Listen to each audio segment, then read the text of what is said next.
ಸ್ನೇಹಿತರೆ, ನಮ್ಮ ಜೀವನದಲ್ಲಿ ನಾವು ದಿನನಿತ್ಯ plastic cover, plastic water bottle, plastic cup ಹೀಗೆ ಪ್ಲಾಸ್ಟಿಕ್ ವಸ್ತುಗಳು ನಮ್ಮ ಜೀವನದ ಒಂದು ಭಾಗನೇ ಆಗಿದೆ.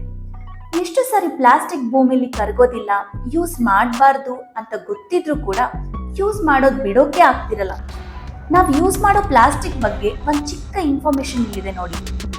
ನಾವು ದಿನನಿತ್ಯ ಬಳಸೋ ಪ್ಲಾಸ್ಟಿಕ್ ಕವರ್ ಮಣ್ಣಲ್ಲಿ ಕರಗೋದಕ್ಕೆ 20 ವರ್ಷ, ಪ್ಲಾಸ್ಟಿಕ್ ವಾಟರ್ ಬಾಟಲ್ 450 ವರ್ಷ, ಪ್ಲಾಸ್ಟಿಕ್ ಕಪ್ಸ್ 450 ವರ್ಷ, ಪ್ಲಾಸ್ಟಿಕ್ ಸ್ಟ್ರಾ 200 ವರ್ಷ, ಪ್ಲಾಸ್ಟಿಕ್ ಹೋಲ್ಡರ್ಸ್ 400 ವರ್ಷ, ನಾವು ಮಕ್ಕಳಿಗೆ ಯೂಸ್ ಮಾಡೋ ಡೈಪರ್ಸ್ 500 ವರ್ಷ, ನಾವು ದಿನನಿತ್ಯ ಬಳಸೋ ಟೂತ್ ಬ್ರಷ್ 50 ವರ್ಷ, ಕಾಫಿ ಪಾಟ್ಸ್ 500 ವರ್ಷ, ಕಾಫಿ ಕಪ್ಸ್ 300 ವರ್ಷ.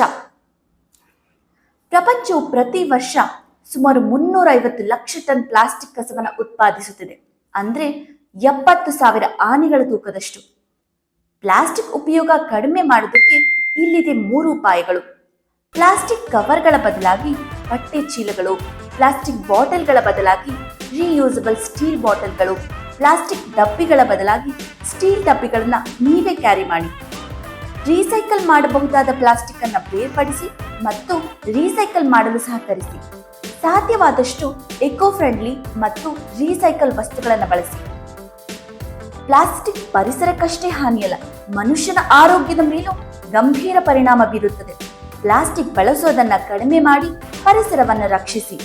ನಮ್ಮ ವಿಡಿಯೋ ನಿಮಗೆ ಇಷ್ಟ ಆದರೆ ನಮ್ಮ ಚಾನೆಲ್ನ ಸಬ್ಸ್ಕ್ರೈಬ್ ಮಾಡಿ, ಲೈಕ್ ಮಾಡಿ, ಶೇರ್ ಮಾಡಿ. Thank you.